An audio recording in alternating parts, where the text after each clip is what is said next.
Hi, everyone. Thank you for joining me for Parenting 101 Discipline. This is going to be the first of a four-part series. If you don't catch all four, that's okay. There will be a video series that you can access through my website, definitely.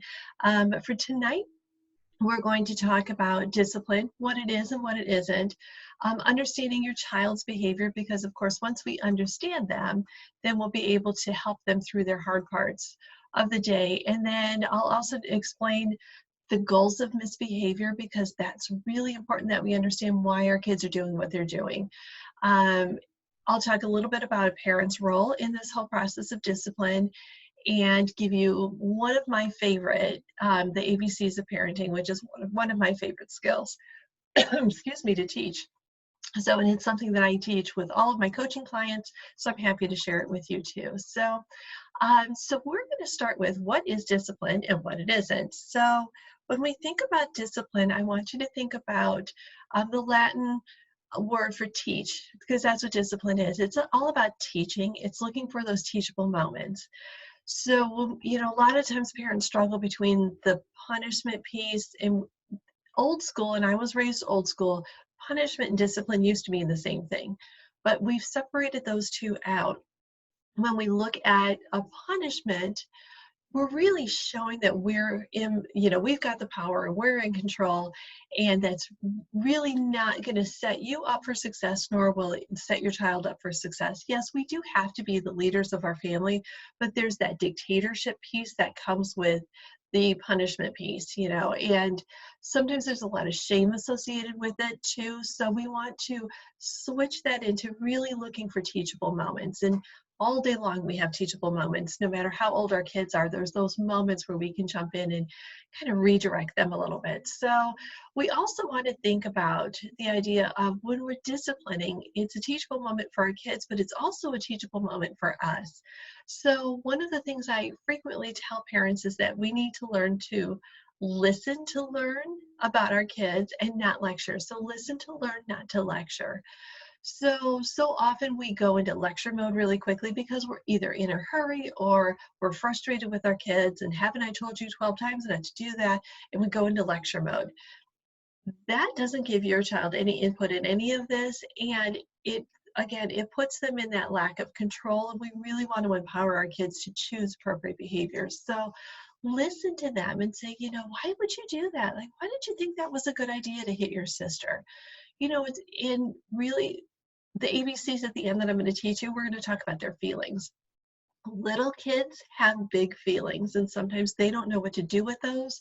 So instead of being able to verbalize what they're feeling, they act it out. And so many times we see this, and we'll see it in teenagers too. They get frustrated with things and then they act out instead of being able to verbalize what they're feeling. So when we can listen to learn and not lecture, if we don't go into lecture mode, that means we're in listening mode. So the third part of this whole thing is that as we look for those teachable moments, you're almost setting up those guardrails that kind of keep your kids on the right road.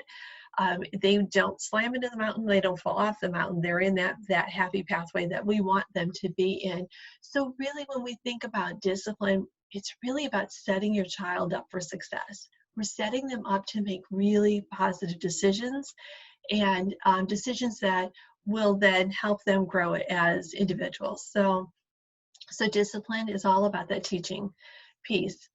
So, of course, when we talk about discipline, we always want to know, why is my kid acting this way? And being a mom of three who are now adults, but when they were young and they were kind of close in age, there were those moments where I was frustrated, I was exhausted. I was like, why are you behaving this way? Why can't you just listen to me?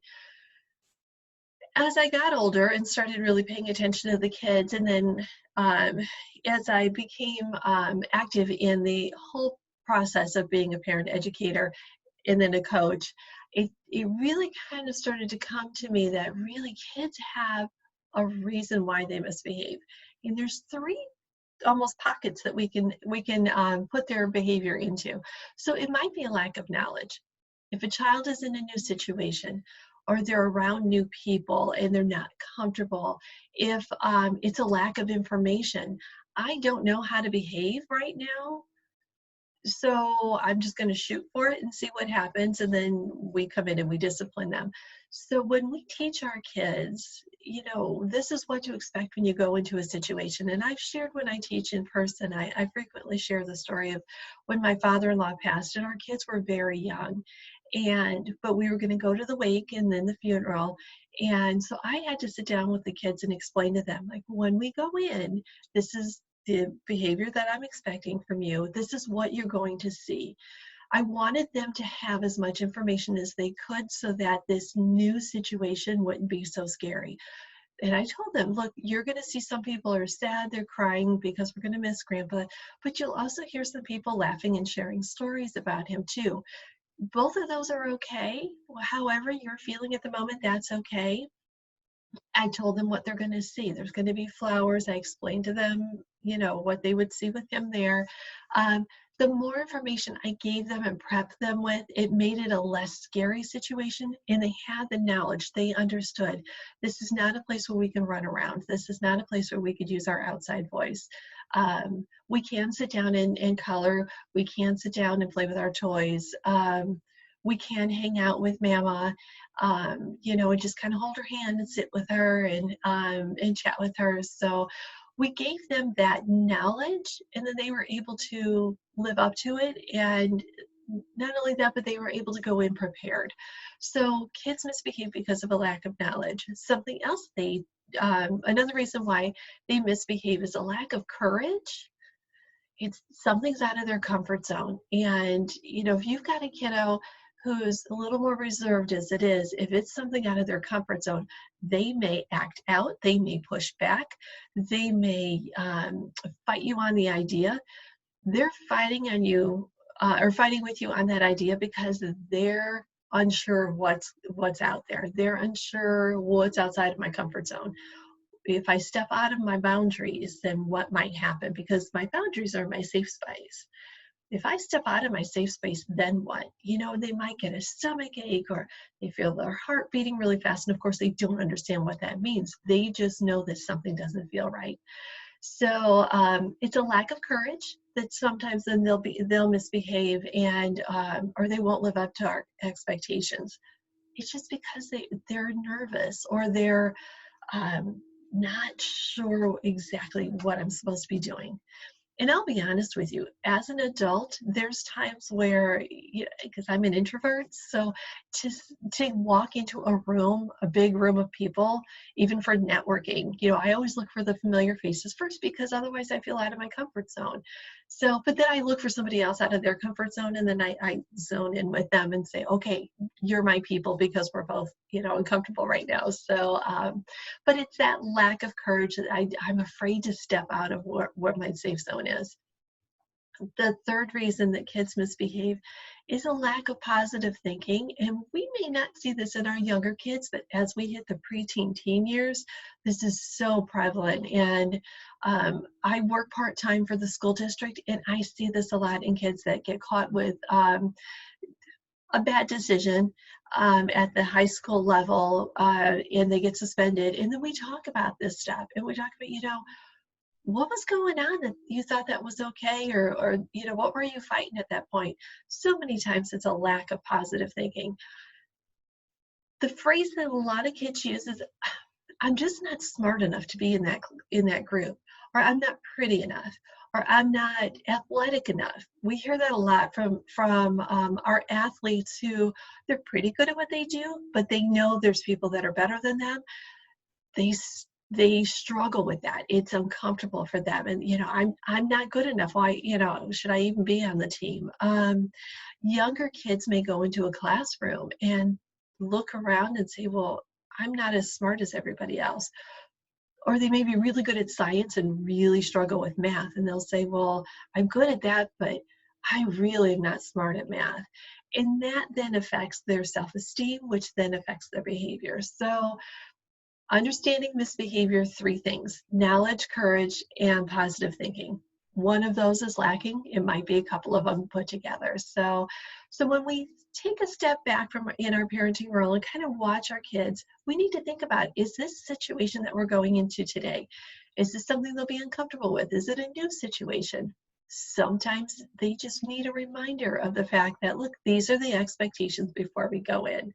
So the other step to this whole thing is looking at the goals of your child's misbehavior. So we know why, which is more the internal piece of, you know, what's going on in their minds a little bit, but the goals of misbehavior, those of you that have little ones especially, you'll notice things like the minute you get on the phone to make a phone call, that's when they're yanking on your shirt. Mom, mom, mom. Or if you're trying to, you know, you've played with them, we've had, you know, a whole afternoon together, but then you try to get a few things done, and then they come in and they're just on your heels the whole time, or they're pestering you about things. Sibling rivalry a lot of times isn't even about the sibling. A lot of times it's an act out of, I want some attention and I will get it any way I want to. And for some kids, even negative attention is attention, and I'll take it. So we need to think about that a little bit. So if there's, you know, if you're feeling frustrated, ask yourself, is my child asking me for attention? You'll see this with really young kids. Then we age up a little bit, and then it's a power issue. Those of you that have been through the terrible twos, terrible threes, it's all about power and control. You'll see that again, pre-teens and early teens. You'll get that same pushback, that push for power. They're looking for their independence. With the young kids, they're just now discovering they're a separate entity from you, and they have a voice, and they're going to figure out how to use it. So if you've got a kid who's always telling you no and always pushing back on things, that might be an attempt to get some power and control. So that's when we start giving kids choices. Would you prefer to do this or this? These are your two choices. You can pick one or the other. So don't overwhelm your kids with too many choices. It's an A or a B. You can do this or this. Those are your two options. If you choose not to do either of those things, then you're going to have to go and sit in your room until you do these two things. So a lot of times kids just want a little bit of power, especially when they're young, those twos, those threes, when they're pushing back. Our preteens and teens, those kids are the ones that are pushing back because they're really striving to figure out their independence. Our teens especially, they're like, well, I'm almost an adult, so you really don't need to be telling me what to do, you know. Or you'll hear that, Mom, I'm not a little kid anymore. That's them trying to figure out those beginning steps of walking into being an adult. They're not even pre-adults yet, but they're thinking that they are. So our kids that are juniors and seniors in high school, they're really ramping up for that independence of leaving home for college, or even if they don't leave home for college, that bigger independence that comes with that. So if you're struggling with a power issue, it might be just your kid is looking to figure out, how do I get this little bit of independence? In our ABCs of parenting, which I'm going to teach you at the end, we'll explain that a little bit more and kind of help you negotiate through that with your kids. The third goal of misbehavior is revenge. You'll hear this a lot with if you punish your child and you're the meanest mom ever, or I wish you weren't my dad. You've hurt their feelings, so they're bouncing back and hurting you back. They're going to say things or do things that are really mean. It's kind of a power play, but it's also I'm having these strong emotions and I'm not sure how to handle them, so I'm going to push back a little bit and get that revenge by saying something mean, because if I say something mean, that means you're hurting too and you're sad too. So kids will do that sometimes, and it's a revenge thing. You know, you hurt my feelings, I'm getting back to you. Or if there's siblings, will you favor him over me? You know, you love him more than you love me. Those are things that, you know, they're pushing back a little bit. So that's the revenge piece. The fourth one, and this one's sometimes hard to really notice until you're kind of standing out looking in, but it's an avoidance of failure. A goal of misbehavior, what we see as misbehavior for your child, is actually avoiding failure. I don't want to join the sports team because I know I'm not as good as everybody else. Or they may withdraw from a family situation because they don't feel they're funny enough, um, or they fit in well. Kids who fear not being smart enough, athletic enough, talented enough in something, you'll sometimes see them just kind of withdraw in. Now, there are our teens typically do kind of want to spend more time in their room or with their friends than with you. That's just a normal piece of it. But if you see a strong amount of that on a regular basis, so they're withdrawing all the time, or they used to be involved in things and now they're withdrawing from all of their activities, I keep an eye on that and watch for that one, because that might be a fear of failure or fear of not fitting in, things like that, but it could be something else. So you want to kind of watch for that. Okay, that was a lot of information. So we know why our kids are misbehaving and actually the goals behind that misbehavior, which is kind of their payoff, the attention, the power, that's the payoff piece. So what can parents do? And I'm going to go through just a couple of things really quick. And then next week, we're going to really work on building that family foundation and getting your discipline plan in place. But for tonight, I'm going to just say for a parent's role, part of it is being patient. Now that you have this information, I didn't have this information when our kids were little, and I was very impatient with our kids because I didn't get what they were trying to explain to me in their behavior. So you guys are so far ahead of the game right now. So be patient with your kids. If you can, take a minute, take a step back, take a deep breath. I always tell parents, it is okay if you're really feeling frustrated to say, you know what, I need a break right now. Your behavior is inappropriate. I need you to go and sit in your room for a little bit. When I tell you that you can come out, then we're going to have a sit-down conversation about your behavior. Teenagers, they will push your buttons, especially. So those that they come in the house and they're an hour and a half past curfew and your hair is about to start on fire because you're so mad.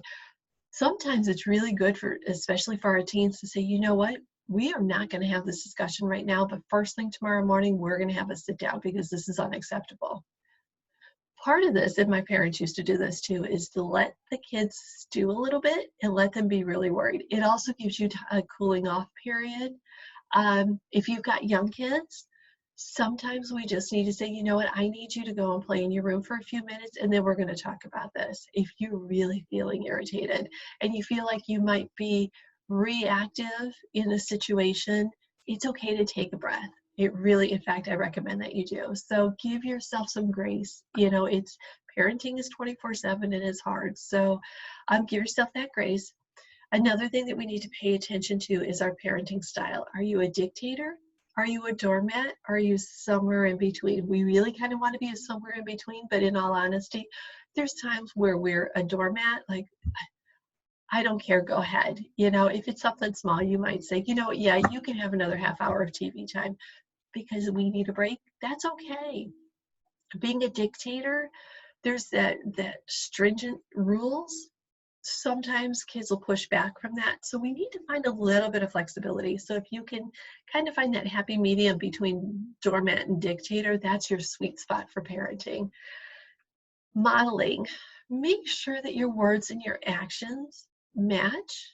If we tell our kids, we expect you to be honest with us, make sure that you're modeling that too, and you're not telling white lies and your kids are finding out about it or they're watching you do it, because then they're going to be like, well, mom told white lies, why can't I? Or mom fudged the truth. So we need to be careful and make sure that our words and our actions match. And then make sure that our expectations are age appropriate and match the maturity level of your child. So that was a lot of information. Every night I'm going to leave you with a skill. This evening skill is what I call the ABCs of parenting, which I've kind of hinted towards throughout the thing. So A is acknowledge your child's feelings.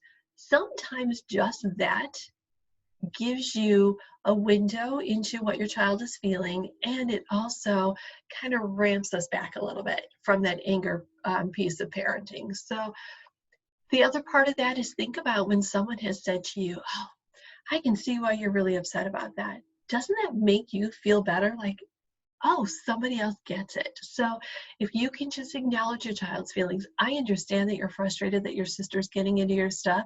That's got to be really hard. Or for our older kids, I can understand why, or it sounds like, you can use it sounds like you're really, really mad at your friend for doing that. If you don't use the right word, your kids will correct you. Well, no, I wasn't really mad. I was just disappointed and hurt. You know, they'll come back as they get older, they'll come back. When you have young kids and you use those feeling words, that's also really great for their social emotional growth. So you're teaching them what I feel in my body is this word. So then they'll be able to say, oh, this feeling has this word. I can tell mom and dad about that word. You know, this is how I'm feeling. So acknowledge your child's feelings, be clear about the expectations or the limitations. No, you may not do this, and here's why you may not do it. But this best part of this is C, which is choose options. So we're going to acknowledge feelings, be very clear about the limits, and then choosing options. You're going to brainstorm with your kiddo. So those of you that have little ones, you'll sit down and go, you know, I can understand why you're really upset with your sister because she's always getting into your Lego sets. But it's not okay to hit her or push her out of the room because that, you know, you can hurt her doing that. So, and plus we keep our hands to ourselves and the family. So what are some things that we can do? Brainstorm with them. Let them have the lead role in the brainstorming. What do you think we could do differently? Maybe we could make sure that she has her own set of building blocks and then you guys could play next to each other. Or, you know, your child may say, well, can I close my door when I'm going to do Lego so she doesn't come in? If you're okay with that, then say, yeah, I think that's a great idea. There may be things your kids come up with that are really off the wall. All you have to do is say, wow, that's an interesting idea. Kind of play with it for a little bit and then steer them back to reality choices because sometimes they get, you know, they think way out of the box, and of course we can't let them just run rampant with it. So I'm hoping that this little insight into misbehavior and understanding why your child is doing what they're doing will help you kind of take a second, slow down and go, oh, I get it now. I know why our child's doing this. Using the ABCs is super easy, and it's applicable at all ages. When you've got, you know, 5, 6, 7-year-olds, you can sit down, you know, with them and say, so what do you think that we could do differently? Because I understand that you're frustrated, but you can't hit your sister. So what else could we do? With our older kids, especially our, you know, our teens, we can say, look, I understand you want to be out partying with your friends, but you're not 21 and you're not legal to drink. So what are some things that you and your friends can do, which will be fun, but without the alcohol piece in it, because you cannot have that piece. So what are some things that you guys could be doing differently? So just kind of opening up that conversation. And it might be, depending on the child and the situation, sometimes we sit down at the dinner table, and I highly recommend family dinners. If you're not in that habit yet, try to get at least 2 or 3 in because it's FaceTime, no phones, FaceTime with your kids. And you can say, hey, you guys, I was talking to a friend and this is a problem that they're having at their house. What do you guys think they should be doing? Brainstorm, you know, the things that are happening in your house. If it's not something terribly private for your child, if it's something very private, of course, keep that between you and that child. So I hope you found this helpful. Next week, we're going to talk about building the foundation for your discipline plan. I do this a little differently than most people in the parenting world because I don't talk about strategies necessarily right away. I always talk about the underlying piece. It's the roots of the tree that hold the tree in for your family.